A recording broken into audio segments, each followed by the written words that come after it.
2007년도 시카고에 있는 윌로우 크릭 교회라는 곳에서 리빌이라고 하는 중요한 프로젝트를 하나 했습니다. 그 프로젝트를 하면서 중요한 한 가지 가설을 가지고 그 프로젝트를 하기 시작했습니다. 어떤 가설이냐면은 교회 와서 열심히 교회 활동을 참석하고 프로그램에 열심인 사람들은 신앙이 성숙해지고 성장할 것이다 라는 전제를 놓고 사람들에게 질문을 하고 또 책을 통해서 연구하기도 하고 했습니다.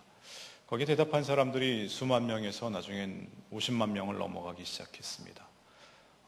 그에 따른 결론이 교회에서 열심히 활동하고 섬기면 신앙적으로 성숙할 것이다 라는 전제에는 그것이 궁금한 것이 아니고, 정말 궁금한 것은 그러면 어떠한 활동이 정말로 신앙적으로 성숙하게 해주려는지 그것을 알고자 했습니다.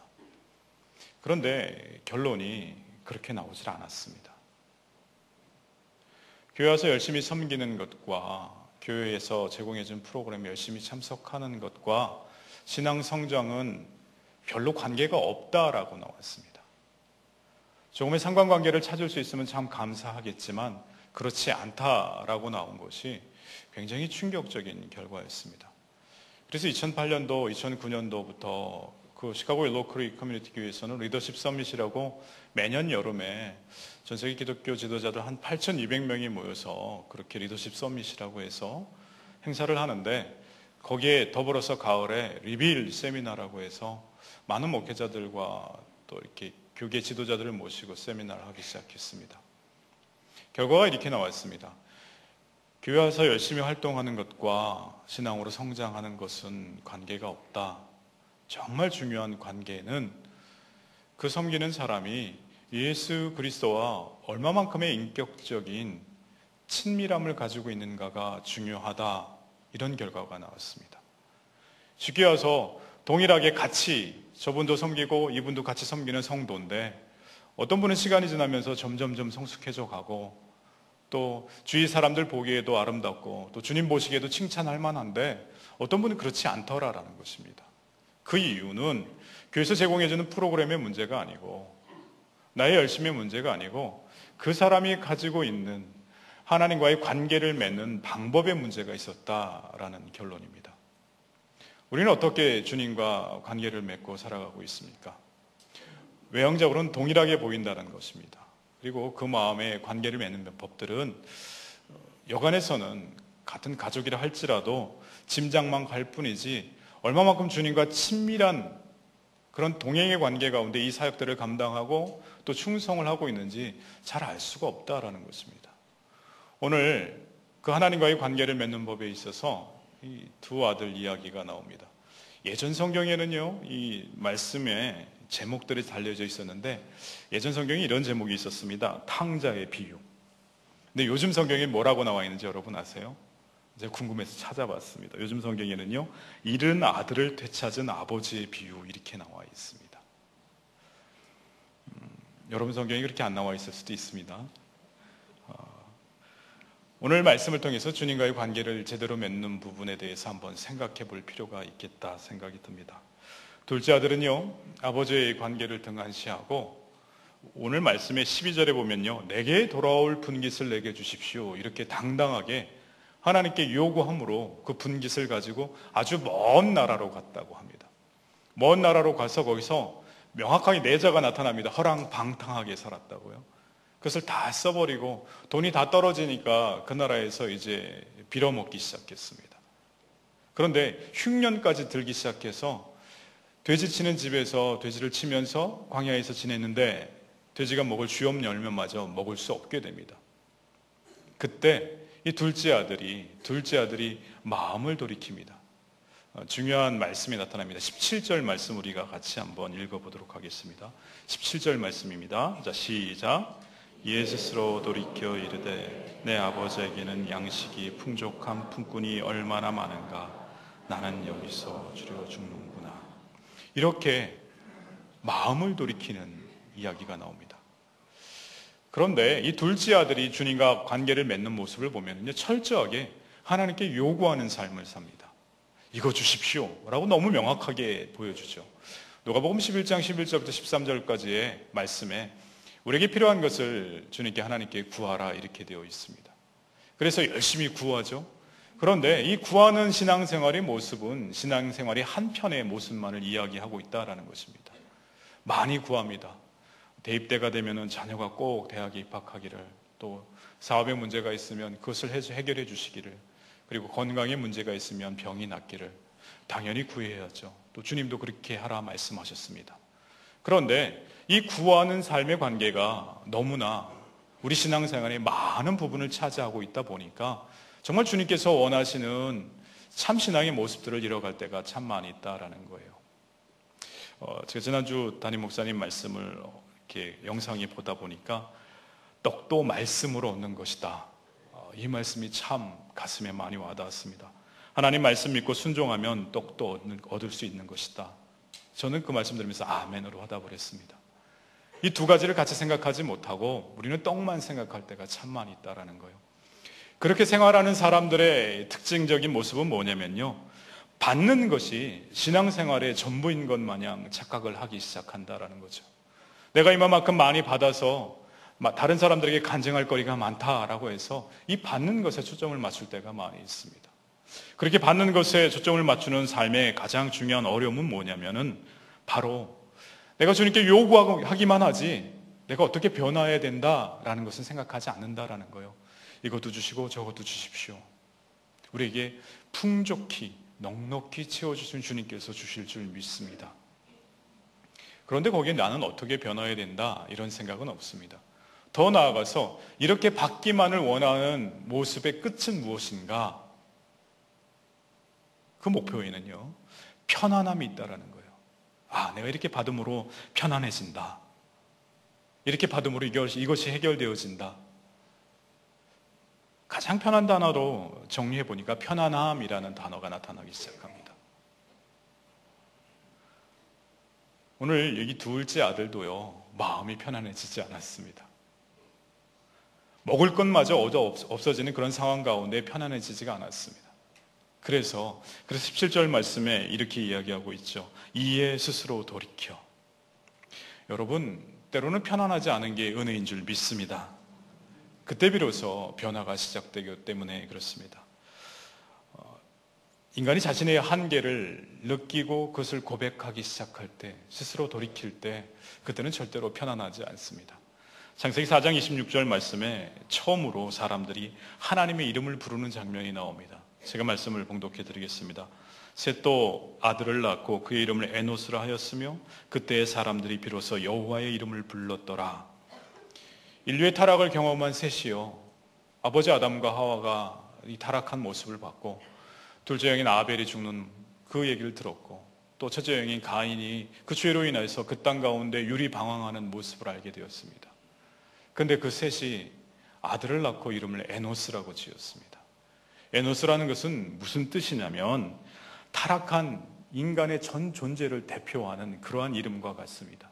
내가 아무리 열심히 노력했지만, 내가 가진 자원의 한계로 인해서, 내가 아무리 의롭게 살아보려고 하지만 나의 죄성으로 인하여서 내가 더 이상 어떻게 할 수 없습니다 라고 이야기하는 의의 한계를 지닌 존재, 자원의 한계를 지닌 존재, 이 의미가 이 에노스라는 단어에 나타나 있는 것입니다.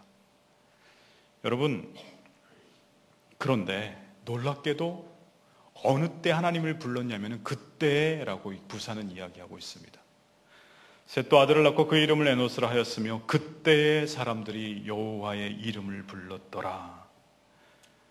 자신의 모든 면에서 한계를 인정할 수밖에 없는 이때 사람들은 하나님을 부를 수밖에 없다, 이렇게 말씀하고 계십니다. 영원한 하나님이 절대적으로 필요하다는 사실을 깨달았을 때 부르기 시작했다라는 것입니다. 그때 여기서 부른다라는 의미는요, 히브리어로 따지면은 만나다라고 하는 의미가 굉장히 큽니다. 만나다. 근데 그냥 만나는 것이 아니라 하나님과 친밀하고 의도적인 만남을 가리키는 단어입니다. 자신의 한계를 느끼기 시작했을 때, 내가 정말 부족한 존재임을 느끼기 시작했을 때 정말 주님을 친밀함으로 만나기 시작했다 라고 오늘 말씀을 또한 증거하고 있습니다. 여러분, 모든 사람은 에노스인 줄 믿습니다. 오늘 둘째 아들은요, 새로운 살길 된 그 주님을 만나기 위해서 마음을 받아들일 수 있는 또 다른 출발선에 서 있습니다.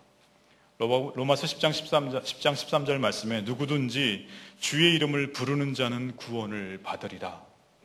달리 이야기하면요, 누구든지 주의 이름을 부르는 자, 여기서 부르다는 얘기를 구약의 그 말로 바꿔놓으면요, 만나는 자는 구원을 얻으리라. 이 말씀이 우리에게 복인 줄 믿습니다. 우리 삶에 이 스스로 돌이켜라고 하는 역사가 여러분 삶 가운데 나타나기를 주 이름으로 축원드립니다.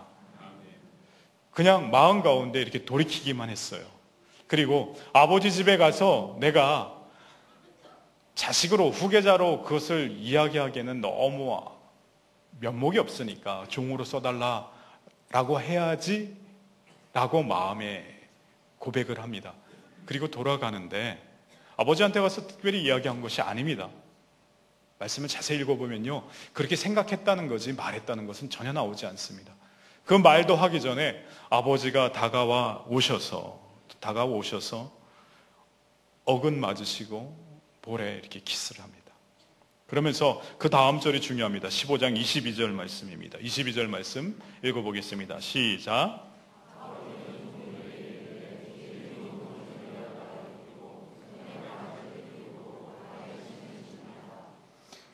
여기서 가장 좋은 옷이라는 것은요, 아버지만 입던 옷입니다. 그 가장의 마스터, 가장만 입던 것이죠. 후계자를 의미하는 것이기도 합니다. 근데 그 옷을 입혀주고요, 가락지를 끼운다, 가족의 일원으로 받아들이고 또 다른 후계자로서 인정하겠다는 의미고요, 신발을 신긴다. 그때 당시에 노예와 종들은 신발을 신지 않았다고 합니다. 신발을 신기는 모습을 보여주고 있습니다. 이에 스스로 돌이키기만 했더니 그 모습을 이야기하고 있더라라는 것입니다. 나는 너를 종으로 받아들이는 것이 아니라 다시금 아들로 받아들이겠다 말씀하시고 계신다라는 거죠.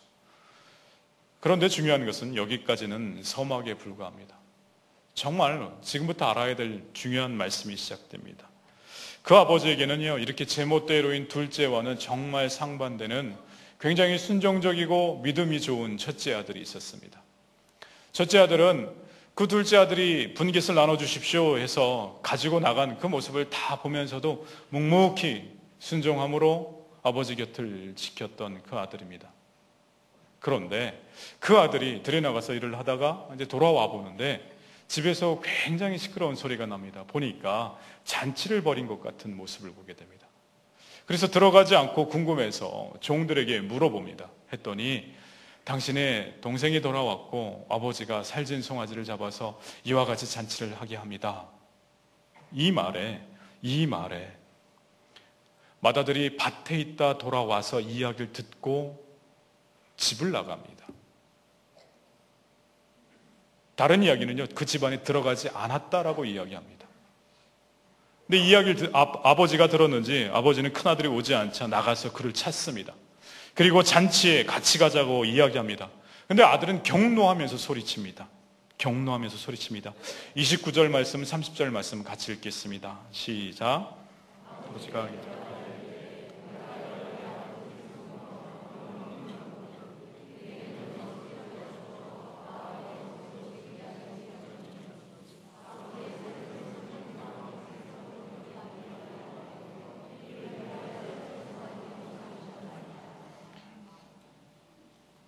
많은 사람들이 이 말씀을 들으면은요, 이 첫째 아들이 화내는 것이 당연한 것처럼 느껴질 때가 참 많이 있습니다. 그리고 나는 두 아들 중 누굴까? 라고 할 때 10중 8구는 나는 첫째 아들과 같은 삶을 살았지, 이렇게 생각합니다. 그래서 첫째 아들이 참 불쌍해 보입니다. 정말 주님은 왜 그러실까? 이렇게 생각합니다. 여러분, 오늘 말씀 제목이 뭔지 아세요? 집 나간 두 아들입니다. 집 나간 두 아들. 둘째는요, 하나님께 요구하는 삶의 전형적인 모습을 보여줍니다. 첫째는요, 어떤 삶의 모습을 보여줄까요? 충직하지만 정말 주님과 관계를 맺는 모습에 있어서 얼핏 보면은요, 하나님을 위한 삶을 사는 것 같지만 가만히 말씀을 살펴보면요, 하나님의 사역을 위해서 사는 삶의 모습을 보여주고 있습니다. 예수님께서 왜 이 비유를 들려주실까? 실질적인 이유는요, 어째서 두 아들 모두 잃어버린 바 되었는지를 보여주시기 위해서라는 것이죠. 주님과의 관계를 맺음에 있어서 이 두 가지 방식 모두 핵심을 놓치고 있다라는 것입니다.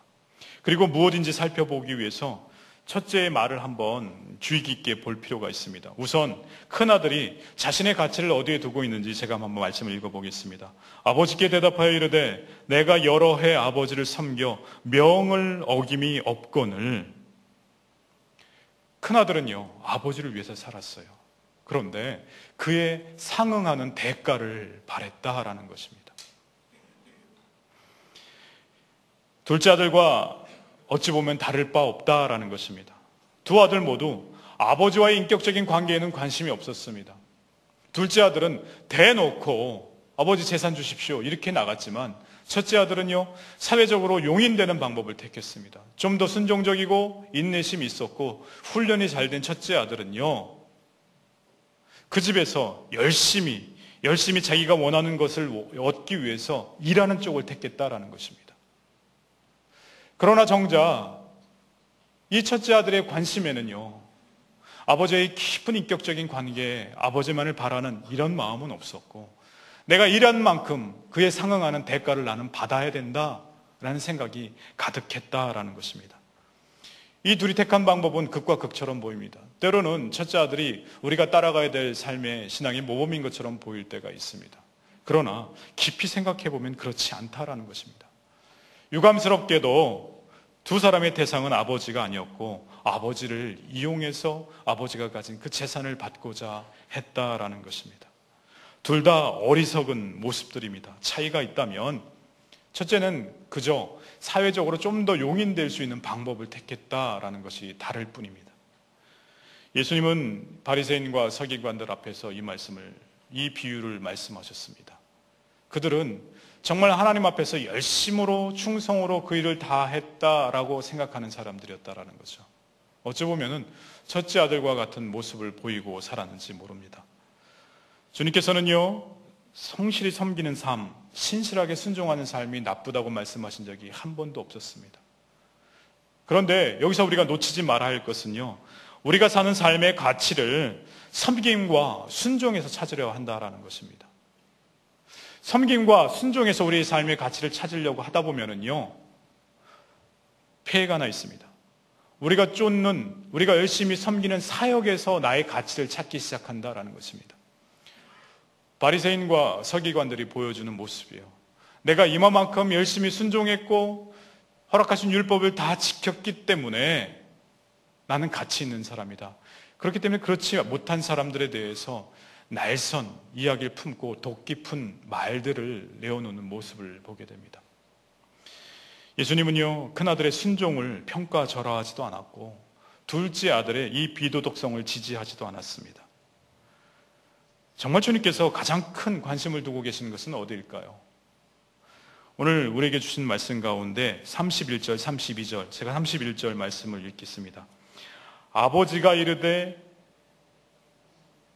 너는 항상 나와 함께 있으니. 너는 항상 나와 함께 있으니. 아버지를 기쁘게 한 것은요, 큰아들의 섬김이 아니라 그가 아버지와 함께 했다라는 것입니다.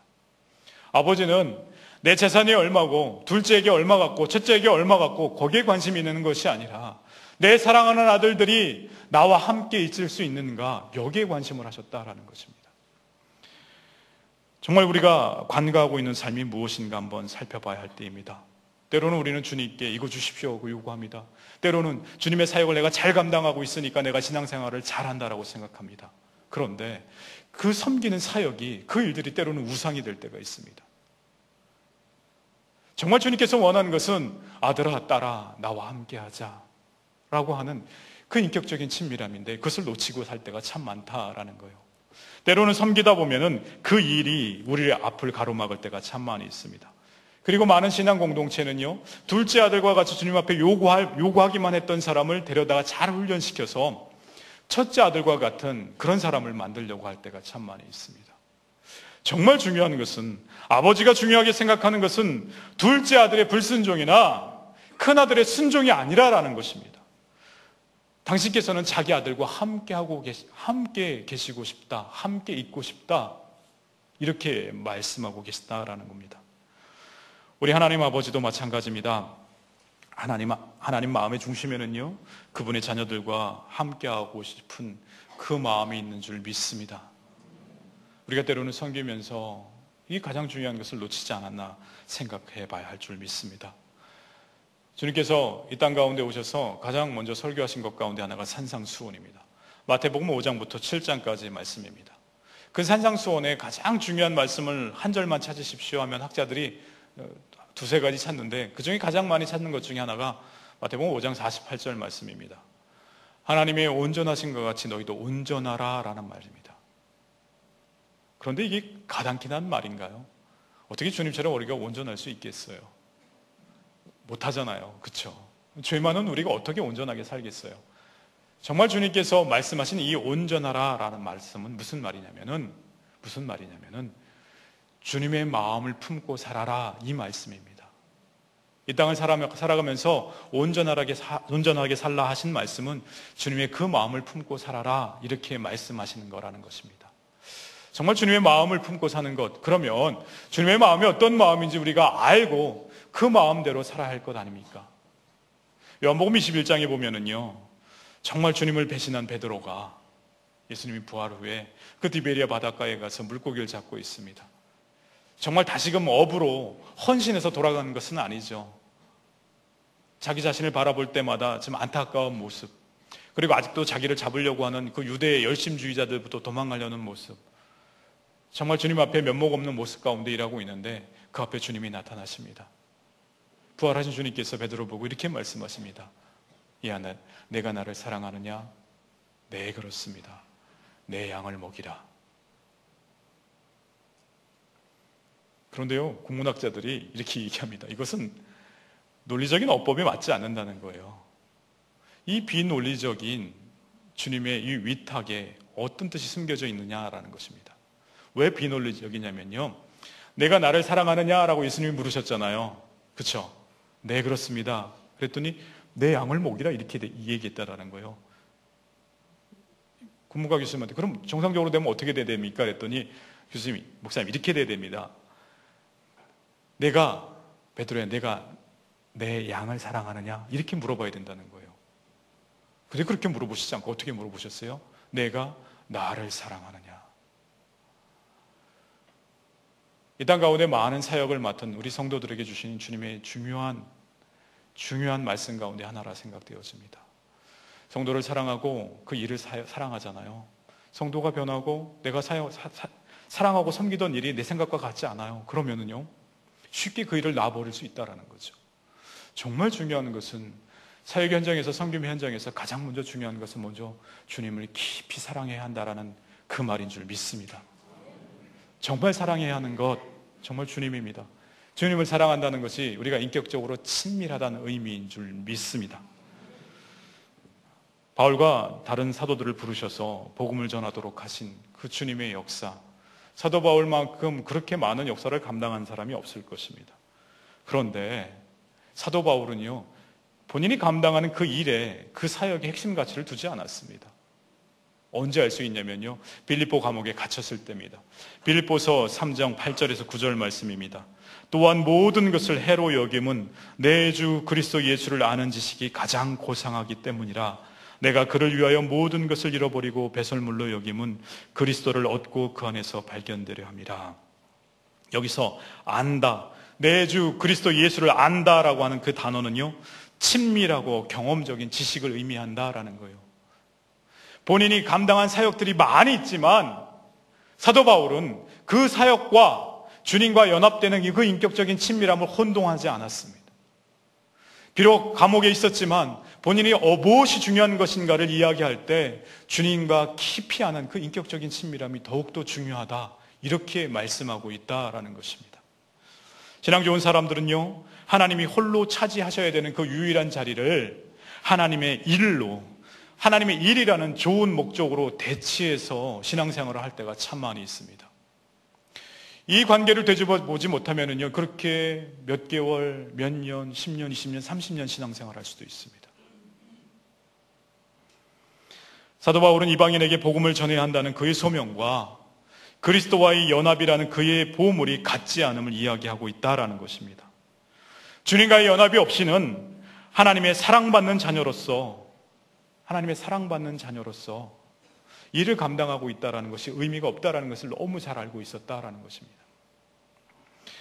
여러분, 주님과 친밀한 인격적 친밀함이 없으면요, 우리는 우리가 쫓는 그 일에서 가치를 찾기 시작합니다. 헨리 나우엔이 예수님의 이름으로라는 책에서 이런 구절의 말을 했습니다. 주님과의 친밀함을 두려워하는 사람은 파워를 쫓기 시작한다고 이야기합니다. 주님과의 신앙적인 그 깊은 동행을 모르는 사람들은요, 세상적인 파워, 자리, 눈치, 명예를 쫓기 시작한다라고 이야기하고 있습니다. 사명주의자가 된다라는 거죠. 사명주의자가 뭐예요? 내가 감당하는 일이 무엇보다도 중요하다 여기 생각을 해서 그 목표를 이루기 위해서 때로는 내 건강도 버리고, 때로는 가족도 잠시 내려놓고, 때로는 도덕성, 진실성마저도 내려놓음으로 그 일을 감당하려는 자세입니다. 여러분, 우리가 주님과 어떠한 사역의 열매를 맺길 원하는가, 어떤 관계를 맺기 원하는가 참 중요합니다. 어떤 집에 2층 양옥집에 커다란 과실나무가 하나 있었다고 합니다. 근데 이제 2층 방에 살던 아들이 그 나무를 자주 이용했다고 해요. 열매는 없는데 나무가 튼실해서 이제 밤에 늦게 들어갈 때 야단 맞지 않게 나무를 타고 올라가서 2층 자기 창문으로 쏙 들어갔다라는 거예요. 그런데 어느 날 이 부모님이 대화 내용을 듣게 됩니다. 아버지가 어머니한테 이렇게 얘기하죠. 여보, 그 열매도 못 맺는 나무 잘라버리십시다. 아이고, 저거 뭐 그늘만 만드네. 아들이 그 얘기를 듣게 됐습니다. 아들이 그 얘기를 들어서 다음날 시장에 가서 사과를 사다가 이렇게 철사로 이렇게 매놉니다. 뭐, 그 뻔히 알겠죠. 부모님도 매놉니다. 근데 아버지가 딱 그걸 보고 들어와서 아내에게 이런 얘기합니다.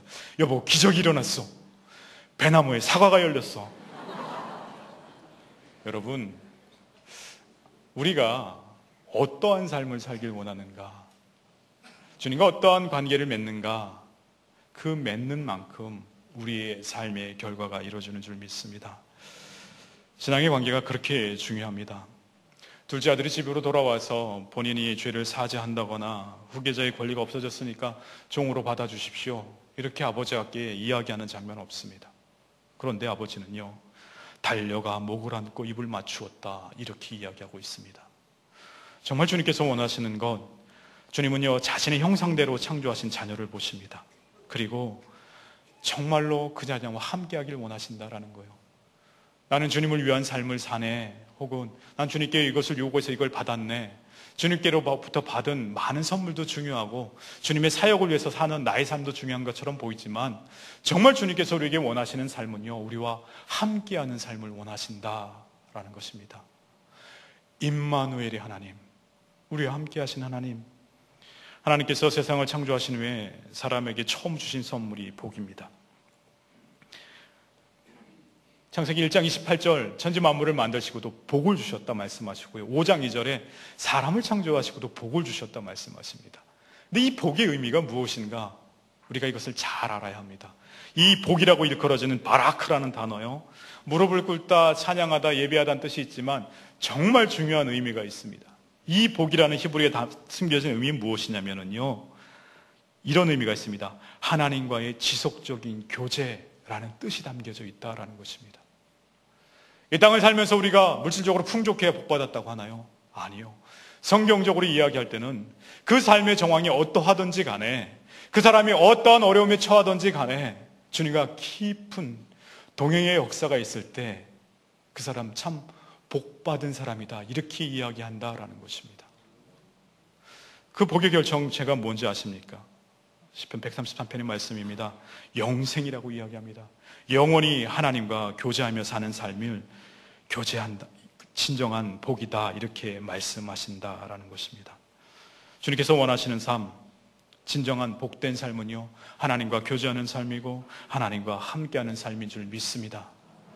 때로는 둘째 아들의 삶처럼 나의 삶이 주님께 요구하기만 했는지, 때로는 첫째 아들의 삶처럼 내가 주님의 일을 열심히 감당하지만 주님과 동행하는 기쁨이 전혀 없고 주님과 함께 생동함으로 살아가는 기쁨이 없는 분들에게 오늘 주신 말씀이, 여러분의 삶의 길을 되돌이켜서 정말 주님과 깊은 동행의 삶을 살아가는 귀한 주님의 은혜의 삶이 되길 주 이름으로 축원드립니다. 마지막 예화 말씀드리고 말씀을 마치고자 합니다. 주 325년에 니케아 공회가 열렸습니다. 318명의 교회 대표들, 감독들이 함께하는 자리였어요. 그 자리에서 삼위일체론을 결정합니다. 한 분 하나님, 성령, 예수 그리스도 한 분이시다라는 것을요. 근데 거기에 참석했던 그 318명 대표들의 면면에 대해서 이렇게 이야기하고 있습니다. 니케아 정교회의 지도자들은 대부분 눈이 없거나 심한 상처를 입고 박해의 흔적을 가지고 있었다.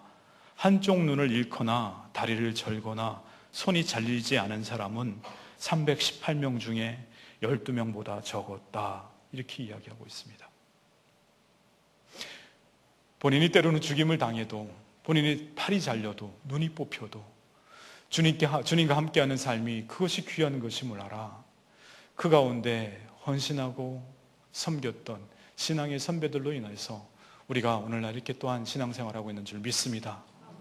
이 신앙의 유산을 주님과 깊이 동행하는 참 신앙의 기쁨들을 우리 자녀에게도 우리 가족에게도 같이 계속해서 전해줄 수 있는 주사랑교회 성도 한 분 한 분 되길 주 이름으로 축원드립니다. 기도하시겠습니다.